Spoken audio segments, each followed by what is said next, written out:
they had started worshipping the Christian God. Remember that some Romans were starting to say that that was the actual reason for the fall of Rome, that was the reason because of which Alaric was able to enter Rome. So Saint Augustine is defending Christianity and saying no, actually it is due to Rome becoming a Christian that the invasion in the hands of Alaric wasn't so terrible, wasn't as terrible as invasions usually are. That is what Saint Augustine is talking about in the City of God. He is defending Christianism because when Alaric enters Rome, he's not going to be so destructive. He's not going to be destroying the whole city. He's going to be really respectful, actually, compared to other occasions in which other peoples had sacked the cities of their enemies. So Saint Augustine is saying we should be thanking God, not doubting it. So remember, from the 4th century, Rome is Christian, and that is really clear in the City of God.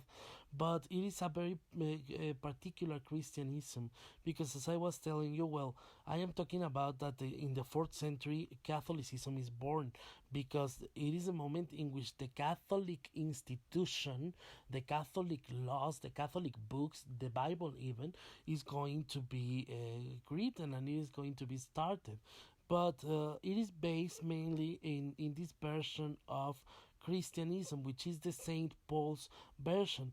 By these times, by the 4th and 5th century, there were two types of Christianism: the Christianism of Arius and the Christianism of Saint Paul.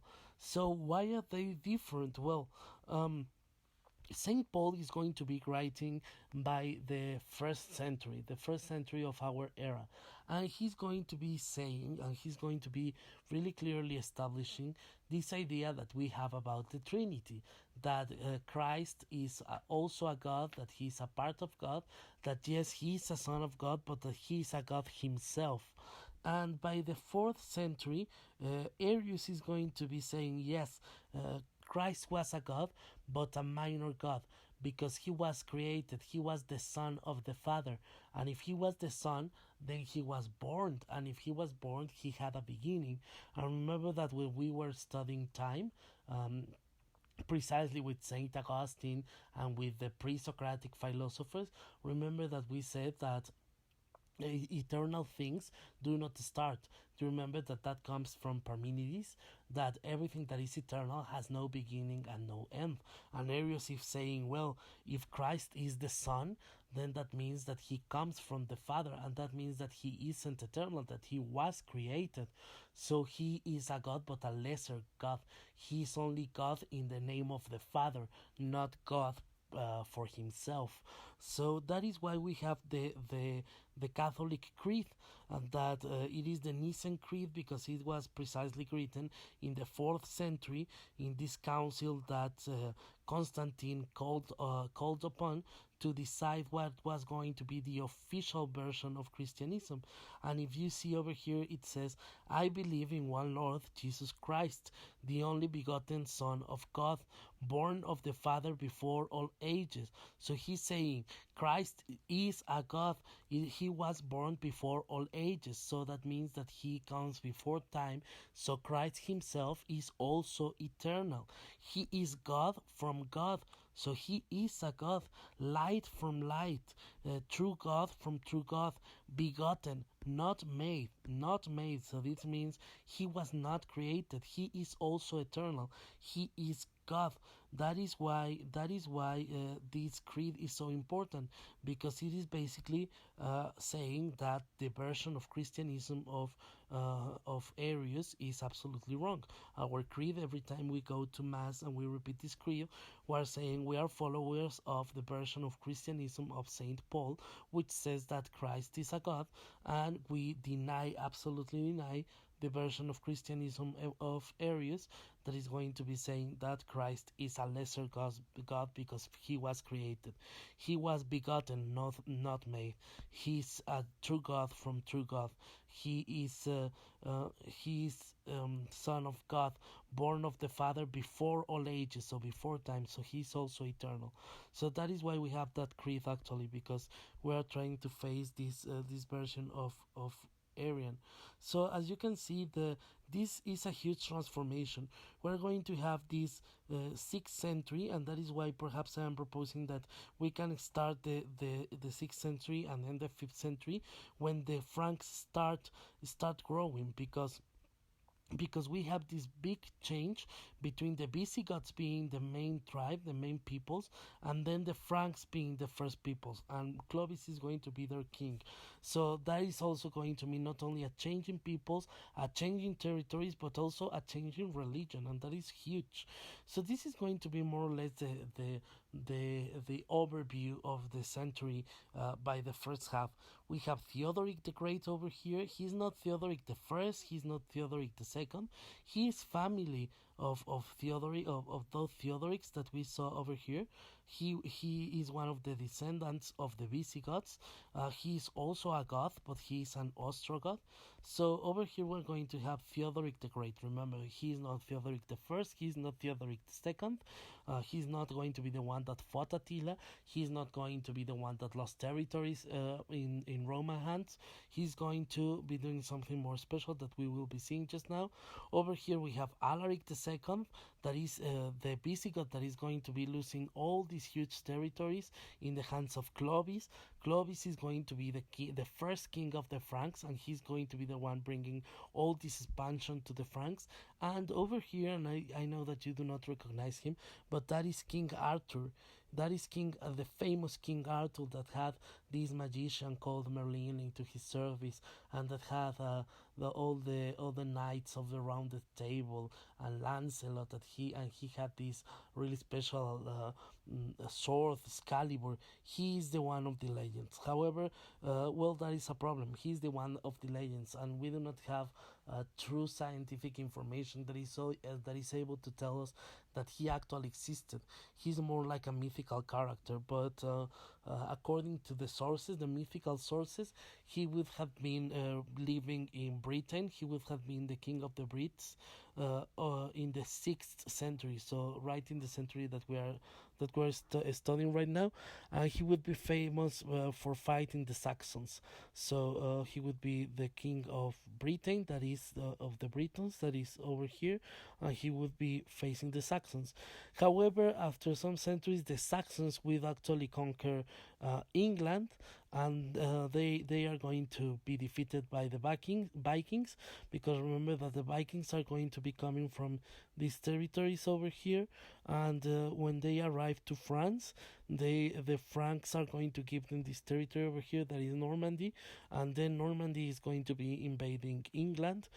So finally, well, Arthur is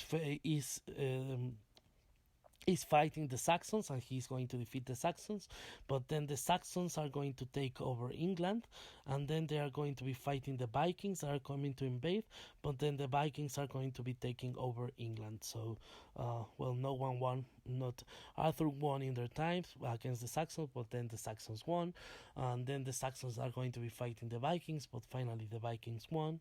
So well, remember that King Arthur was just a legend, but yes, Britain is always going to be a problem. So what is this expansion, and who is this gentleman that we have been talking about so much? Clovis. That perhaps Clovis is going to start to end the 5th century. Why? Well, because if you see this territory over here that says Siagro, Siagro in English would be greeting Siagris, and it is like let me use this yellow one here. It is Siagrius. Siagrius.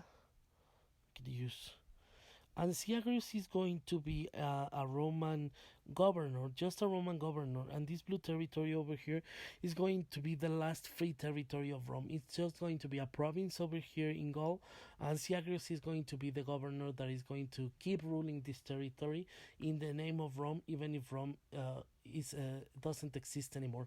Rome was defeated by both with both Odoacer defeated Romulus Augustus and Julio Nipoti.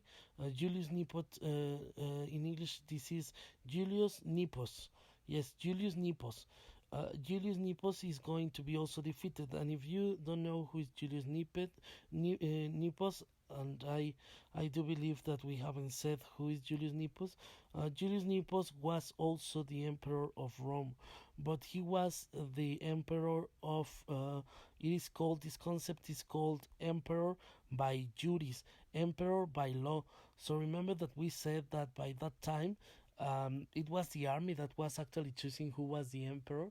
So a lot of Roman institutions, including the Eastern Empire, is not going to be recognizing Romulus Augustus as the last emperor because he was chosen by the army, and the army didn't have the power to choose an emperor. So they only believed that Julius Nepos was the emperor, but he was only the emperor by law. No one actually, only he was only ruling over this very small territory. Julius, sorry, um, Romulus Augustus is going to be the emperor de facto, and that means in reality, not in law. Perhaps he was not the emperor by the law, but just de facto. So that means in reality, he was the actual emperor, and Julius Nepos was the emperor de juris, and that means by the law. So even if he wasn't the real emperor, by law he was the Roman emperor. So this last remaining part of the empire over here is going to be the first thing that the Franks are going to be invading. Clovis the first, as soon as he becomes a king of the Franks, the first thing that he does is that he's going to be invading this region over here. So that is going to start the Frank expansion. That is why I'm telling you that perhaps we should consider the start of the 6th century here and the end of the 5th century here, when Clovis defeats the last remaining free territory of Rome in the hands of Syagrius. Perhaps that is the actual end of the 5th century over here. That is the second theory. But this begins a whole chain reaction of conquest in the hand of the Franks. After conquering that Roman territory, then they are going to continue with the Alemanni. The Alemanni over here are going to be defeated, and the territory is going to be taken by the Franks. Then they are going to continue with the Burgundians, but they are going to allow them to keep their territory. So they're just going to have to pay taxes every year and to pay services to them, but they actually allow them to keep their empire. And finally, they are going to be defeating the Visigoths in this region over here of France. So all this territory is going to become the kingdom of France in the hand of Clovis the First. And as we were seeing just over here, he's actually going to be defeating Alaric II, not the last descendant of Alaric I, because the Visigoths are going to be continuing to rule Hispania for a long time. But at least he was. The last important Visigoth was Alaric II. After that, the importance of the century comes to Clovis, that is going to be a Frank. So from Alaric I to Alaric II, that is the duration of the Visigoths. After Alaric II, then the most important peoples are going to become the Franks. So that is funny because as Rome starts with Romulus and ends with Romulus, the greatest importance of the Visigoths start with Alaric and ends with Alaric, and then the importance of the century is going to move towards the Franks. the most important events are going to be in the hands of the Franks. So then we are also going to have the growth of this small kingdom over here, the Ostrogoths that defeated Julius Nepos. They are going to expand and defeat Odoacer. Remember that Odoacer became king of Italy when he killed Romulus Augustus.